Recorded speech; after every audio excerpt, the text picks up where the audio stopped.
Hello friends, welcome back to my channel. இன்றைக்கி நம்ம கிச்சனில் பார்க்க போகிறது ஒரு சூப்பரான ஹெல்த்தியான ரெசிபி தான் பார்க்க போகிறோம். கருப்பு உளுந்து சாதம் எப்படி செய்கிறதுன்னு பார்க்கலாம். அது கூடவே தொட்டுக்க தேங்காய், எள்ளு, அப்புறம் உளுந்து சேர்த்து எப்படி துவையல் அரைக்கிறதுங்கிறது பார்க்கலாம்.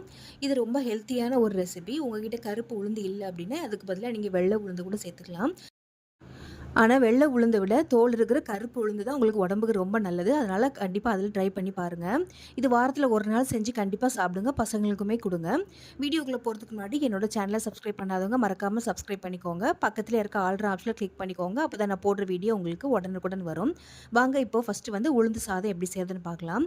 அதுக்கு நான் இன்றைக்கி ஒரு கப் அளவுக்கு ரைஸும் அப்புறம் அரை கப் அளவுக்கு கருப்பு உளுந்து எடுத்து ஒரு அரை மணி நேரம் ஊற வச்சு எடுத்திருக்கேன். நீங்கள் அரை மணி நேரம் ஊற வைக்கிறதுக்கு முன்னாடி உளுந்து நல்லா வறுத்து எடுத்துக்கோங்க. நல்லா மிதமான தீயில வச்சுட்டு நல்லா வாசனை வர அளவுக்கு வறுத்துட்டு அதுக்கப்புறமா ஊற வைங்க. அப்போ தான் உங்களுக்கு சீக்கிரமாக வெந்து வரும். இப்போ பாருங்கள், நான் அரை மணி நேரம் ஊற வச்சுட்டு இப்போ அதை குக்கரில் சேர்த்துருக்கேன். இது கூடவே ஒரு டீஸ்பூன் அளவுக்கு வெந்தயம் சேர்த்துக்கோங்க. கூடவே ஒரு ஸ்பூன் அளவுக்கு சீரகம் சேர்த்துக்கலாம். இப்போ இது கூட வாசனைக்காக கொஞ்சமாக கருவேப்பிலை சேர்த்துக்கோங்க. இப்போ இது கூட நீங்கள் முக்கியமாக சேர்க்க வேண்டியது தேங்காய். ஒரு அரை மூடி அளவுக்கு தேங்காய் தாராளமாகவே சேர்த்துக்கோங்க. இந்த உளுந்து சாதத்துக்கு தேங்காய் ரொம்ப நல்லாயிருக்கும், கண்டிப்பாக சேர்த்துக்கோங்க. கூடவே ஒரு கைப்பிடி அளவுக்கு பூண்டு சேர்த்துக்கலாம். இது உளுந்து நம்ம சேர்த்துருக்கனால கண்டிப்பாக பூண்டு சேர்த்துக்கோங்க. சேர்த்துட்டு இப்போ இந்த சாதத்துக்கு தேவையான அளவுக்கு உப்பு சேர்த்துக்கோங்க. உப்பு சேர்த்துட்டு இப்போ இதுக்கு எவ்வளோ தண்ணி ஊற்றுறதுன்னு பார்க்கலாம்.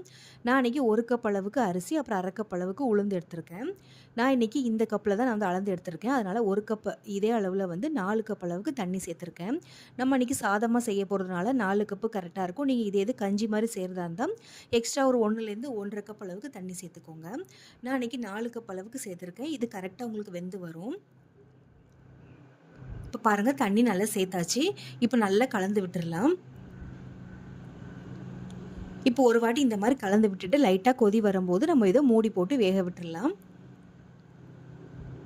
உளுந்து கண்டிப்பாக வறுத்து சேர்த்துக்கோங்க. அப்போ தான் வாசனையாக ரொம்ப நல்லாயிருக்கும், சீக்கிரமாகவும் உங்களுக்கு வெந்து வரும்.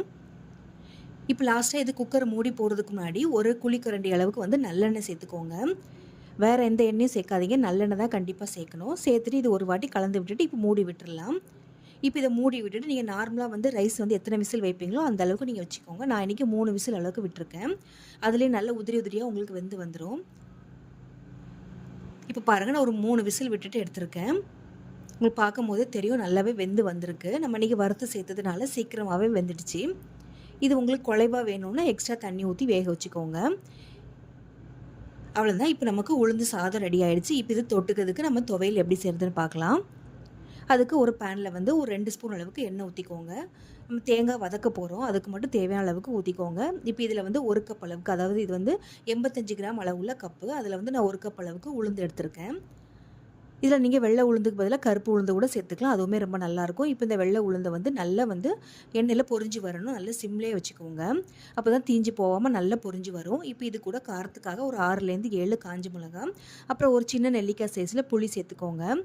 சேர்த்துட்டு நல்லா கலந்து விடுங்க. இப்போ இது நல்லா வறுபட்டு வரணும். நல்லா பொறுமையாக வச்சு நீங்கள் இந்த உளுந்து வறுக்கும் போது டேஸ்ட்டு ரொம்ப நல்லாயிருக்கும். இப்போ பாருங்கள், நல்லாவே பொரிஞ்சு வந்திருக்கு. இப்போ இந்த சமயத்தில் நம்ம தேங்காவும் கருவேப்பிலையும் சேர்த்துக்கலாம். தேங்காய் நான் அரை மூடி அளவுக்கு சேர்த்துருக்கேன். கருவேப்பிலையும் ஒரு கொத்து அளவுக்கு சேர்த்துக்கோங்க. இப்போ தேங்காய் கருவேப்பிலை எல்லாமே சேர்த்ததுக்கப்புறமா லைட்டாக வதக்கி விட்டுக்கோங்க. தேங்காய் போட்டதுக்கப்புறம் ரொம்ப நேரம் வதக்கணும்னு அவசியம் இல்லை, ஒரு 1 நிமிஷம் மட்டும் வதக்கி விட்டுக்கோங்க. அப்போ தான் உங்களுக்கு கெட்டு போகாமல் இருக்கும் எவ்வளோ நேரம் ஆனாலும். இதில் நான் லாஸ்ட்டாக 1 ஸ்பூன் அளவுக்கு எள்ளு சேர்த்துருக்கேன். நான் இன்றைக்கி கருப்பு எள்ளு சேர்த்துருக்கேன். உங்கள்கிட்ட வெள்ளை கலர் எள்ளு இருந்தால் அதை கூட சேர்த்துக்கலாம், அதுவுமே ரொம்ப நல்லாயிருக்கும். இப்போ இது எண்ணெயில் நல்லா பொரிஞ்சு வரட்டும். இப்போ இது கூட ஒரு அரை ஸ்பூன் அளவுக்கு பெருங்காயத்தூள் சேர்த்துக்கோங்க. சேர்த்துட்டு எல்லாம் கலந்து விட்டுட்டு எல்லாமே நல்லா வதங்கி வரட்டும். ஏற்கனவே உளுந்து எல்லாமே நல்லாவே வறுபட்டு வந்துடுச்சு. இப்போ இந்த தேங்காவும் எள்ளும் மட்டும் நல்லா வறுபட்டு வந்தால் போதும். இப்போ பாருங்கள், ஒரு நிமிஷத்துலேயே நல்லாவே வறுபட்டு வந்துடுச்சு. இந்த அளவுக்கு நமக்கு வதங்கினா போதும். இப்போ இதை நல்லா ஆற வச்சுட்டு மிக்ஸி ஜாருக்கு மாற்றிக்கலாம். இப்போ இதில் நம்ம தேவையான அளவுக்கு உப்பு, அப்புறம் கொஞ்சமாக தண்ணி சேர்த்துட்டு திக்காக அரைச்சிக்கோங்க. ரொம்ப வலுவலுன்னு அரைக்காமல் கொஞ்சம் கொரகொரப்பாக இந்த மாதிரி அரைச்சிக்கோங்க. நான் இதில் கொஞ்சமாக தண்ணி ஊற்றிட்டு இந்த அளவுக்கு நான் அரைச்சிருக்கேன். உங்களுக்கு இன்னுமே தண்ணி வேணும் அப்படின்னா தண்ணியாக நீங்கள் செய்கிறதா இருந்தால் கொஞ்சம் தண்ணி ஊற்றி அரைச்சிக்கோங்க. இந்த சாதத்துக்கு திக்கான துவையல் தான் ரொம்ப நல்லாயிருக்கும். அவ்வளோதாங்க, நம்மளுக்கு ஒரு சூப்பரான உளுந்து சாதமும் தேங்காய் துவையலும் ரெடி ஆகிடுச்சு. கண்டிப்பாக அந்த சிம்பிளான ரெசிபி, அதே மாதிரி ரொம்ப ஹெல்த்தியான ரெசிபி, கண்டிப்பாக ட்ரை பண்ணி பாருங்கள்.